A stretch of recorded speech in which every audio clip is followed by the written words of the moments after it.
सुनावे रेडा लिमिटेड अब देखिए 104 रुपये 95 पैसे, एक्चुअल में 105 रुपये 10 पैसे पर क्लोजिंग हुई है, जो कि एक अच्छी खासी क्लोजिंग मानी जाएगी।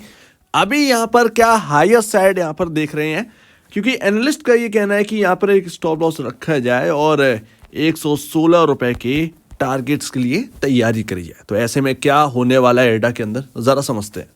तो अभी अगर आप देखेंगे तो साल की जो स्टार्टिंग है वो अच्छे नोट पर हुई है और 105 रुपये 10 पैसे पर क्लोजिंग हुई है। अभी आपका रेजिस्टेंस लेवल है और एक अगर आप देखेंगे तो आज उसी जगह से स्टॉक डाउन गया, जो पिछली बार गया था वहीं से आज भी हमें डाउन साइड देखने को मिली है। सो ऐसे में क्या करना चाहिए, ये काफ़ी टफ हो चुका है, क्योंकि यहाँ पर ना अब तैयारी कहीं ना कहीं है। अगर ये कुछ दिन और यहाँ पर जो है आपको देखने को मिले कि 100 रुपये के ऊपर स्टॉक है, सो दैट कहीं ना कहीं अब ये जो ऑल टाइम हाई है इसका 120 रुपये, कहीं ना कहीं ये उस तरफ जाने की ज़रूर कोशिश करने वाला है।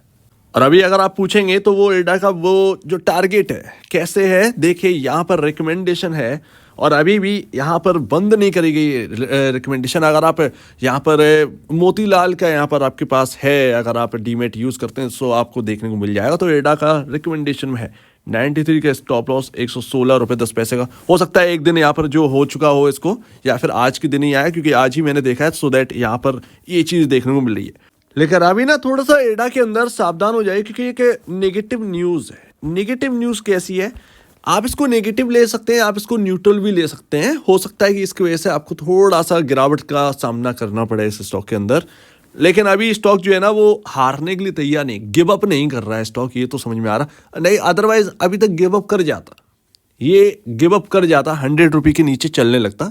खैर उसको यहाँ पर जाने देते हैं। यहाँ पर मार्केट कैप और अगर आप देखेंगे तो मिड कैप में शामिल हो चुका है। एक्चुअल में ये ऑलरेडी मिड कैप में शामिल हो चुका है ये स्टॉक। मिड कैप का मार्केट कैप 5,000 करोड़ से स्टार्ट होता है और 20,000 करोड़ तक रहता है, तो मिड कैप से ज़्यादा ही यहाँ पर है। एक्चुअल में large cap, starting large cap में अभी चलने लगा है स्टॉक, लेकिन स्टार्टिंग लार्ज कैप है, ऐसा नहीं है कि 1 लाख करोड़ का मार्केट कैप हो गया। वो भी हो जाएगा, लेकिन मैटर ऑफ टाइम वो भी हो जाएगा। अभी अगर आप देखें तो वैल्यूएशन कंफर्ट तो आपको अभी भी देखने को नहीं मिल रहा है। 32.67 का यहाँ पर पी रेशियो देखने मिला है। अब यहाँ पर अगर आप देखें 23.23 का यहाँ पर इंडस्ट्री पी आ चुका है और हम देख रहे थे 21 के अराउंड। और ये क्यों हुआ है, क्योंकि इस सेक्टर के अंदर, यानी कि आपका जो सेक्टर है एनबीएफसी, उधर यहाँ पर ना स्टॉक अच्छा वेल परफॉर्म कर रहे हैं, जिसकी वजह से वैल्यूएशन अब इंक्रीज हो रही है। तो यहाँ पर आपको इंडस्ट्री पी इंक्रीज होते हुए दिखा है, तो यानी कि बहुत बड़ा अब गैप नहीं रह गया। 9 पॉइंट का ही गैप है अगर आप देखेंगे तो यहाँ पर ऑलमोस्ट यहाँ पर 27 रुपये जो है अभी रिस्क प्रीमियम में एडा के चल रहा है। अगर यहाँ से गिना जाए तो ऑलमोस्ट मोटा मोटा यानी कि 80 रुपये एक राइट वैल्यू निकल रही है। तो काफ़ी कवर हो गया, कहाँ 60 रुपये 65 रुपये के अराउंड निकल रही थी, कहाँ 80 रुपये इस वक्त निकल रही। तो अच्छी बात है, अगर ये इंडस्ट्री और इंक्रीज होते हुए दिखेगा तो आपको ही बेनिफिट यहाँ पर मिलता हुआ दिखेगा। तो अभी यहाँ पर जो नेगेटिव न्यूज़ है वो है दिसंबर का डेटा, और दिसंबर का डेटा म्यूचुअल फंड का आने लगा है। और LIC mutual fund large and mid cap fund यहाँ पर 31.45% शेयर्स बेच दिए हैं LIC ने। और ये एक बड़ा फंड है जो कि LIC का जो होल्ड कर रहा था अच्छा खासा होल्डिंग एडा के अंदर।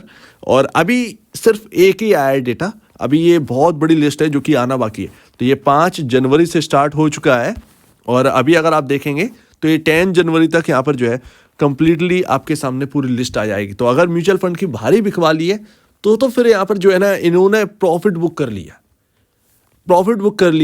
और प्रॉफिट बुकिंग ही है ये, क्योंकि 3 गुना हो गया स्टॉक, सो दैट यहाँ पर कहीं ना कहीं प्रॉफिट बुक करना इनके लिए भी ज़रूरी है। तो अभी देखते हैं किसने बढ़ाया किसने घटाया, लेकिन यहाँ पर पहला म्यूचुअल फंड का डेटा नेगेटिव है थोड़ा सा। एंड लास्ट देखिए ना, तो वो रिकमेंडेशन पे आप कुछ जाइए, वो सिर्फ था तो मैंने आपको दिखा दिया, ठीक है। उसको सीरियसली बहुत ज़्यादा नहीं लेना है। आप ऑलरेडी होल्ड कर रहे हैं तो आप होल्ड करिए, बट यहाँ पर आप ध्यान रखिए 1 डे कैंडल स्टिक चार्ट को अपने फ़ोन या डेस्कटॉप पर लगा लीजिए और उसमें यहाँ पर ट्रेंड लाइन आप कुछ इस तरीके से यहाँ पर ड्रॉ करिए। और इस ट्रेंड लाइन पर ये देखिए कि जिस तरीके से लगातार ये स्टॉक ट्रेंड लाइन पर सपोर्ट ले रहा है, क्या आगे भी ले रहा है। और ध्यान रखिएगा 105 रुपये, ये आपका 107 रुपये का लेवल है और 105 रुपये समथिंग पैसे, 105 रुपये 50 पैसे, 105.50 रुपये।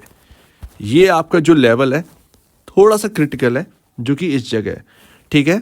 तो ये रेंज को पार करना आसान नहीं है, ये समझ में आ रहा है। 105.50 रुपये इधर और 107 रुपये अभी आप देख रहे हो कि ये सेकंड टाइम ये 107 रुपये से ये घूमकर नीचे आ गया। तो अभी यहाँ पर ट्रेंड लाइन पर अगर बना रहता है और धीरे धीरे भी चलता है तो फिर अचानक से आपको एडा के अंदर बूम देखने को मिलेगी, अचानक से बूम देखने को मिलेगी जो आपको 110 के अराउंड लेकर जाएगी, जो कि गैप यहाँ पर छूटा हुआ है उस गैप के अराउंड ही है। और अगर इसके ऊपर चलने स्टार्ट करता है तब तो यहाँ पर आप कह सकते हैं कि पॉसिबल है ये ऑल टाइम हाई जो है इसका, या कहें 52 वीक हाई जो है, वहाँ तक कोशिश करे ये स्टॉक अपने यहाँ जाने की। ये यहाँ पर जो है एडा के अंदर चल रहा है। लेकिन अगर ये ट्रेंड लाइन ब्रीच होती है, ब्रेक होती है, तो आप देख रहे हैं किस तरीके से ऑलमोस्ट 7वां दिन है, 7th डे है, लगातार उस ट्रेंड लाइन को फॉलो कर रहा है। तो अगर ये ट्रेंड लाइन ब्रेक होती है तो कहीं ना कहीं यहाँ पर जो है गिरावट देखने को मिल सकती है, लेकिन आसान नहीं होगा। ऐसा नहीं है कि टूट गई तो यहाँ पर जो है सही नहीं रहेगा, सब कुछ मतलब बिगड़ गया एकदम, ऐसा नहीं है। यहाँ पर इंटरडे में अगर नीचे जाते हुए देखा तो कहीं ना कहीं वहाँ से अचानक से सपोर्ट आपको देखने को मिल जाएगा, क्लोजिंग आपको हायर साइड ही देखने को मिलेगी, या जरा सी हल्की सी यहाँ पर होती है तो फिर यहाँ पर हल्का सा यहाँ पर देखना पड़ेगा भैया उस वक्त क्या है, इंटरडे में क्या चल रहा है। लेकिन कुल मिलाकर आपको ये ट्रेंड लाइन ड्रॉ कर लेनी है, इससे आपको काफ़ी कुछ समझ में आएगा, हेल्पफुल है काफ़ी ज़्यादा। तो अभी यहाँ पर अगर आप देखेंगे तो करना क्या है, जिस तरीके की स्ट्रेटजी हो उस तरीके से आप बना लीजिएगा इस हिसाब से कहीं ना कहीं। बाकी अपनी स्टडी भी पूरी करिएगा और आपके जो ब्रोकर एडवाइज़र हों उनसे भी ज़रा सलाह लीजिएगा। रही बात इसकी राइट वैल्यू की, तो देखिए अभी स्टॉक गिव अप नहीं कर रहा है, सिंपल सी बात है, गिव अप नहीं कर रहा है, तो ये स्टॉक का है। लेकिन अगर आपको फंडामेंटली लवर है और आपको चाहिए ये स्टॉक, तो आप अपना प्राइस तय करिए। अगर आपको वो मिलता है तो फिर वहाँ पर आप बाई करने का सोचिए, नहीं मिलता है तो यहाँ पर सिंपल सी बात है, छोड़ दीजिए, अवॉइड करिए। लेकिन जो बाई करके बैठे हैं, फिर भी कहूँगा स्ट्रिक्ट स्टॉप लॉस आपके पास होना ही चाहिए। तो जो भी हो आपका स्टॉप लॉस आपके पास होना चाहिए, सिंपल है। सो उम्मीद है काफ़ी कुछ आपको समझ में आया होगा। देखते हैं यहाँ पर क्या रहता है। फिलहाल 1-2 दिन में मंडे या ट्यूसडे को आपको कहीं ना कहीं एक बिग मूव कहीं ना कहीं इस स्टॉक के अंदर शायद देखने को मिल जाए। तो आपका क्या कहना है इसके ऊपर कमेंट सेक्शन में, और अपडेट वीडियो देखने के लिए बहुत धन्यवाद दोस्तों।